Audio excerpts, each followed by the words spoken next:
Добрый день, уважаемые зрители! Рада приветствовать вас на своем канале. Сегодня хочу представить одну из новинок уходящего 2022 года от US Game Systems. Это подарок, которого я очень долго ждала, и на Рождество под елочкой я нашла вот такую колоду Лоренци Таро, которая на первый взгляд кажется причудливой, но она, по моему мнению, предназначена для работы с психологическими и теневыми аспектами.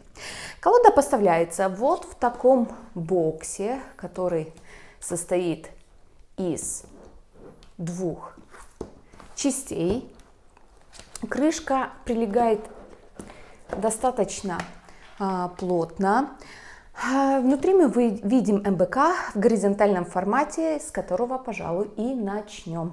Мы здесь видим картонную плотную обложку, инструкция на английском языке в цвете, с мелованной бумагой, а также с оформлением в стиле колоды. Итак, что мы здесь имеем? Вступление, в котором говорится в основном о идее создания колоды, то есть речь идет о дуальности и нестабильном балансе между природой и технологиями, между социальными конфликтами и внутренней гармонией, между светом и тенью.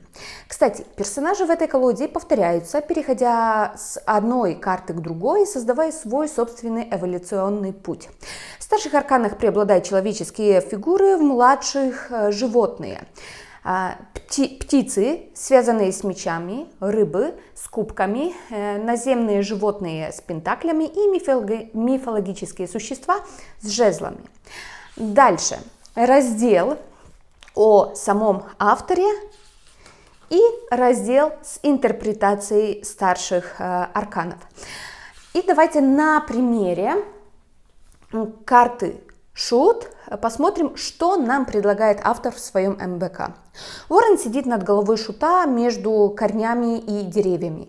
Шут, кажется, заключен в тюрьму корнями, но его внимательный и умный взгляд отражает ясный и активный ум, готовый расти и развиваться. Мотыльки, которые летают вокруг него, представляют эволюцию. Значение: великое путешествие, долгий путь, новое начало, освобождение, радость жизни, необходимость действовать, жизнеспособность, яркое воображение и путешествие. В перевернутом значении: нерешительность, ментальное блуждение, отсутствие осознания, сопротивление, театральность, мифомания и опасное безумие. И так по всем арканам. И в самом конце у нас информация об авторе, которая дублируется с разделом в начале мануала. Знаете, мне здесь нравится, что в МБК описан символизм, и это очень круто. Перед тем, как приобрести колоду, знаете, я смотрела на некоторые карты в обзорах и не понимала, почему тот или иной аркан изображен конкретным способом. Но если прочесть МБК, все становится понятным. Значения в основном прописаны по Уайту, которые иногда притянуты за уши и не всегда совпадают с основным сюжетом карты. Но в данном МБК вы можете, во-первых, найти здесь те значения, которые все-таки совпадают с сюжетом карты, а во-вторых, здесь важен именно символизм, и инструкция поможет вам разобраться в нем. Если даже не до конца, так направит вас в правильном направлении, когда будете прорабатывать колоду. Подводя итоги, могу сказать, что у меня впечатление, что инструкцию писал юрист. Все четко, ясно и лаконично, без лишней воды. Хотя, повторюсь, с некоторыми значениями я не согласна. Ну а мы переходим к картам. Итак, карты большие.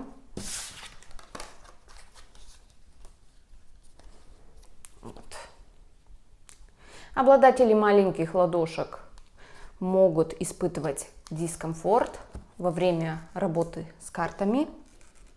Картон тонкий, но плотный. Вот смотря на них, мне хочется сравнить с колодой хранителей снов. Как сами можете увидеть, хранители немножко меньше. Покрытие такое же, то есть не матовое и не глянцевое, а как бы, знаете, шелковистое. Качество печати и цветопередачи, как всегда, отличное в этого издательства. Здесь очень много деталей на картах, которые даже с первого раза вы можете и не увидеть. Рубашка выглядит следующим образом.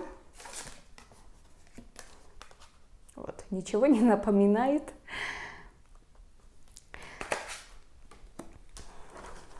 Срез гладкий, без каких-либо шероховатостей. Ну что ж, давайте переходить к изобразительному ряду. Итак, поехали. Дурак.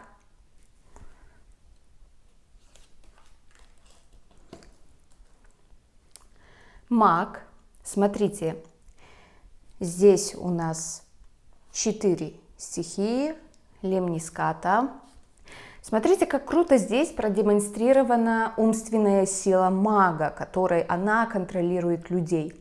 Дополнительно эта карта означает интуицию и любовь с первого взгляда.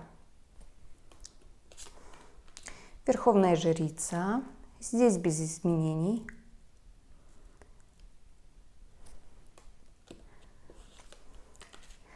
Императрица. Это корона из грудной клетки, а в короне ее чистое сердце, которое пульсирует питающей энергией. Фламинго демонстрирует юность. Одно из значений – это подростковый возраст. Поэтому я думаю, что эта карта означает юность не только в физическом значении, но и когда женщина, знаете, в более зрелом возрасте чувствует себя и иногда даже ведет себя как 18-летняя девочка. То есть человек более легкий на подъем, может рискнуть, пойти прыгнуть с парашюта и так далее.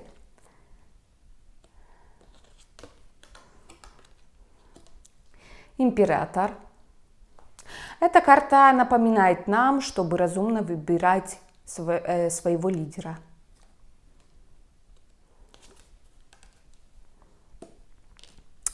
Иерофант. Он представлен как папский голубь, который рождается из своего космического яйца. Он хватает сердце, указывая на то, что делится своими уроками с состраданием. Влюбленные – это Адам и Ева, а 2 аиста несут сердце в качестве любовной жертвы.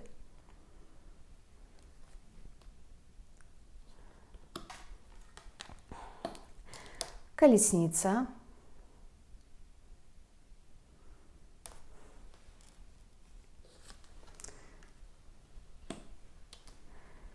Сила. Фламинго означает элегантность и упорство. Эта карта имеет 2 дополнительных значения. Это новое начало и возрождение.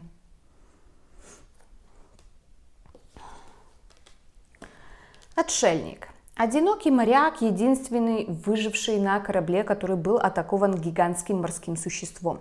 Моряк пытается, но не может связаться и общаться с внешним миром. Он знает, что должен завершить свое путешествие самостоятельно. Колесо фортуны говорит о одновременном начале и конце цикла.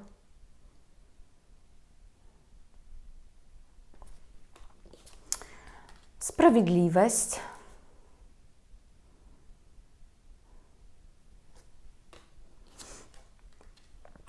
Повешенный.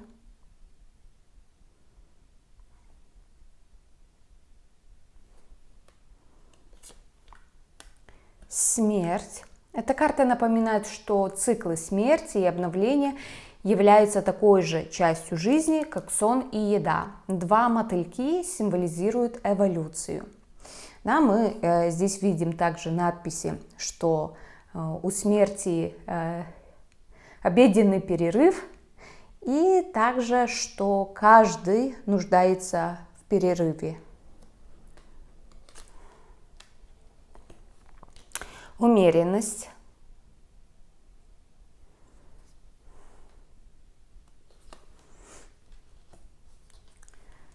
Дьявол.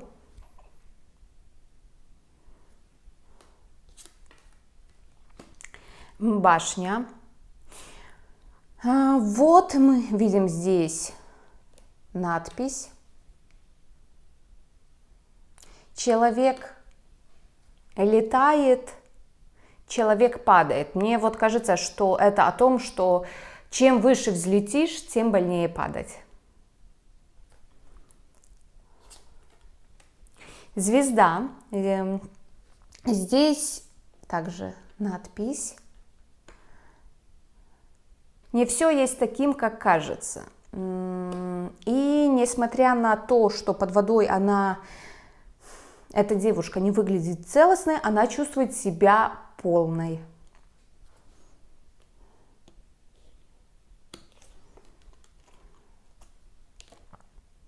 Луна. Здесь воздушный шарик в виде свиньи с надписью «Оставайся человечным». Солнце.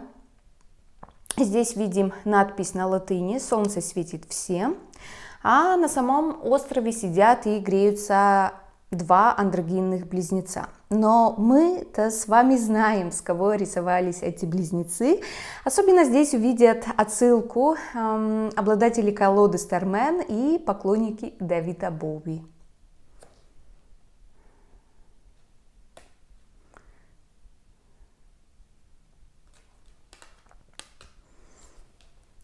Суд.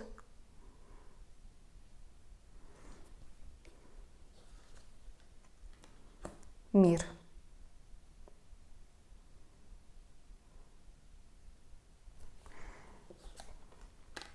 Туз мечей.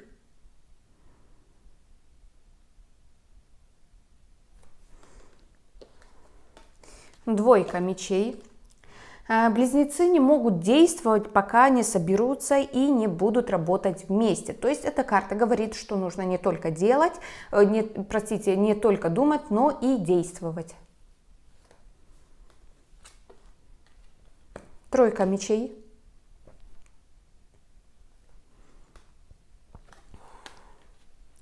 Четверка мечей. У голубей есть отверстия в груди, в которых они несут людей, которых спасли от падения. Вскоре они приземлятся и найдут безопасность и отдых после этого трудного времени. Пятерка мечей. Сороки представляют собой то, что нужно потратить время на переоценку приоритетов и работу над вещами, которые действительно имеют значение. Маленькие люди пытаются удержать равновесие на костях. Вот, видите? Но у них не получается. Также эта карта обозначает экзистенциальную битву и исследование внутреннего мира. Шестерка мечей. Эта карта обозначает сложный путь. Но и оставаться на том же месте не вариант. Два феникса – это символ перемен.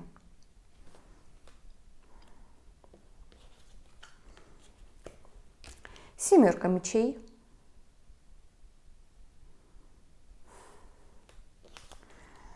Восьмерка мечей. Фламинго пытается указать путь к свободе, но олень не прислушивается к его совету, так как он парализован страхом и разочарованием.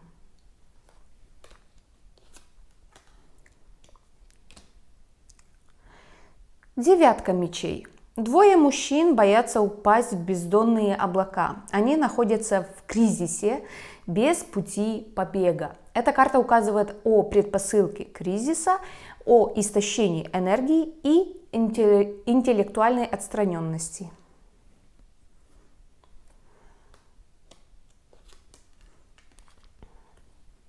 Десятка мечей.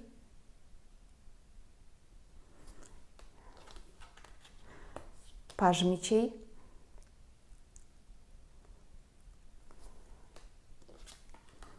Рыцарь мечей.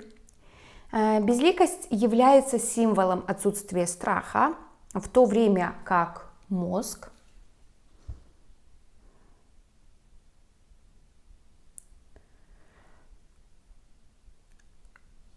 символизирует юношескую решимость и пылающий интеллект. Королева мечей.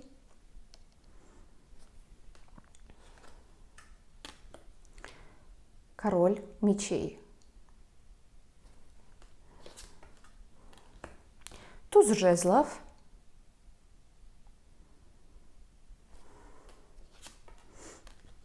Двойка жезлов. Два жезла с сердцем символизируют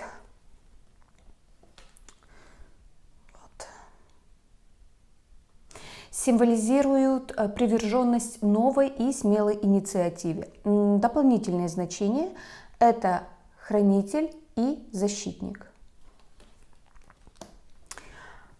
Тройка жезлов. Несмотря на ранения, змеи полны решимости преследовать свои цели на неизведанной территории.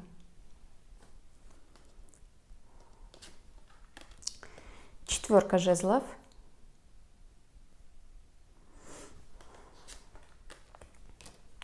Пятерка жезлов.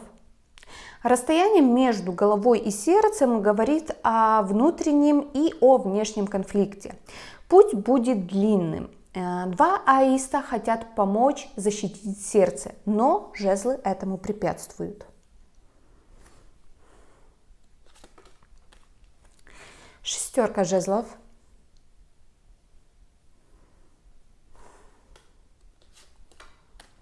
Семерка жезлов.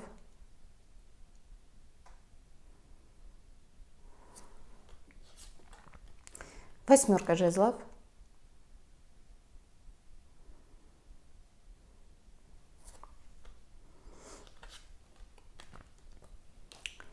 Девятка жезлов.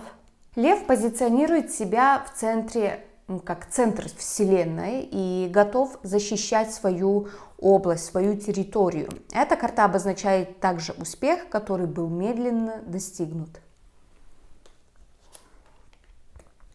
Десятка жезлов. Это химерное животное летает в новом мире, неся всю ответственность за результаты. Иногда он чувствует, что плывет против течения, но он полон решимости выполнять свой долг.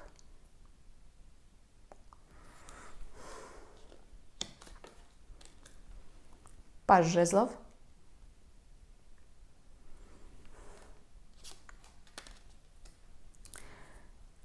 Рыцарь жезлов.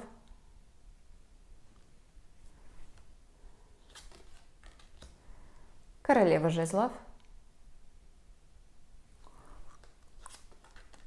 Король жезлов. Туз кубков.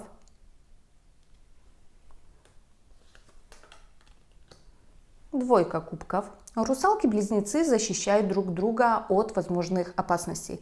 Они готовы пожертвовать собой во имя истинной любви и преданности. Как душевные партнеры они всегда будут поддерживать друг друга. Тройка кубков.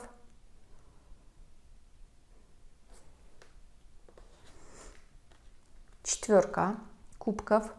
Здесь мы видим, что две большие рыбы пытаются съесть маленькие. Вот. Они не заинтересованы чашами, так как они сосредоточены на своей ситуации.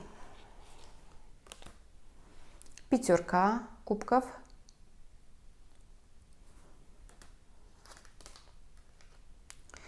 Шестерка кубков. Маленькая рыба движется по морю внутри пузыря. Она смотрит невинными глазами любопытного ребенка.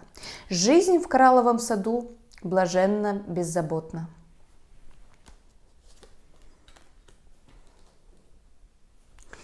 Семерка кубков.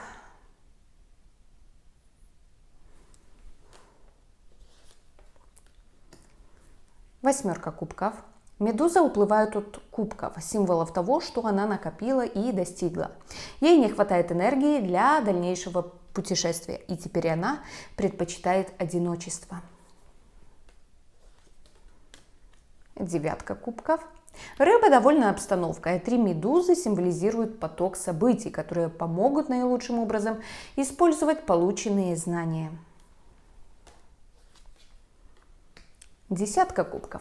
Морская черепаха плывет по волнам, доставляя потерпевших в кораблекрушении людей в безопасное место. На ее вершине построена фабрика, но ее не волнует тяжелое бремя. Она чувствует себя благословенной удачей, а воздушный шар летит и напоминает нам оставаться человечными. Да, вот этот воздушный шар, который мы видели на аркане Луна. Паж кубков.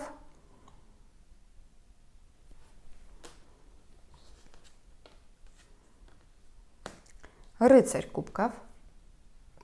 Защищает мир в своем океанском королевстве. Эта карта также говорит о балансе между разумом и чувствами. Королева кубков.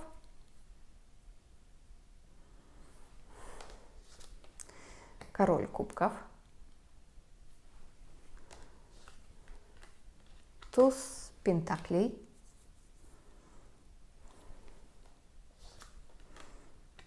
Двойка пентаклей.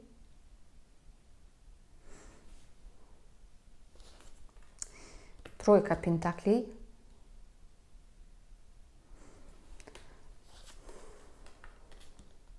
Четверка пентаклей. Солнце с сердцем внутри сияет, как символ творения и процветания. 4 моли притягивается к свету, как будто это сокровище, которое нельзя отпускать.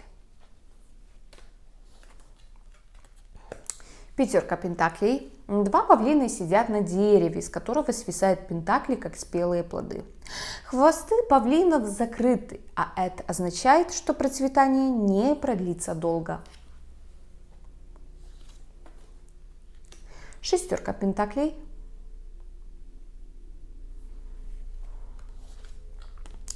Семерка пентаклей.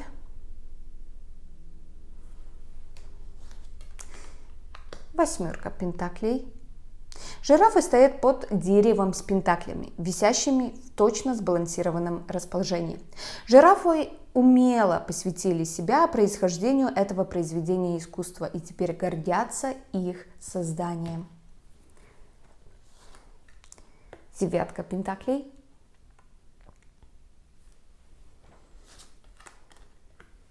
Десятка пентаклей. Жираф, несущий маленькую рыбку в животе, окружен 2 павлинами, как символами долголетия и изобилия.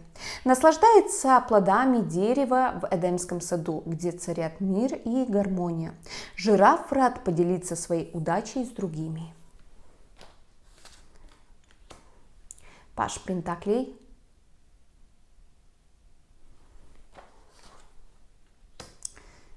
Рыцарь пентаклей. Безликий сатирический рыцарь, стоящий на плывущем острове, смотрит на свои завоевания. Ему не нужно лицо. Его видимый мозг означает, что его отражение и разум естественным образом возникают из его инстинктов.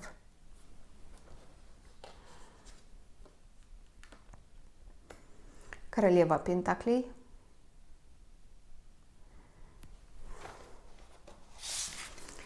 И король пентаклей.